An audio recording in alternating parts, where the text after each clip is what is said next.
এটা হলো ভাইজ্যাক বিশাখাপত্তনমে আমাদের তৃতীয়তম দিন। সকাল সকাল ধোসা ইডলি খেয়ে একদম বেরিয়ে পড়েছি অটো করে।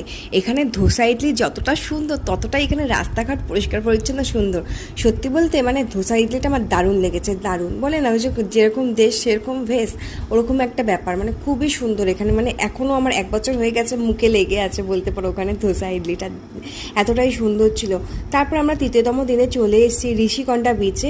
তো এটা খুবই খুবই সুন্দর ছিল। আর একসাথে পাহাড় আর সমুদ্র দেখার মজাটা যে কত সুন্দর সেটা ভাইজ্যাকে আসলেই বোঝা যায়, একসাথে পাহাড় আর সমুদ্র দেখার।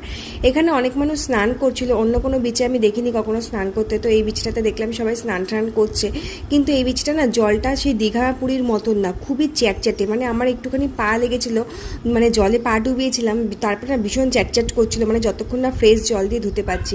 তারপরে আমি মা এখানে ভীষণ মজা করলাম।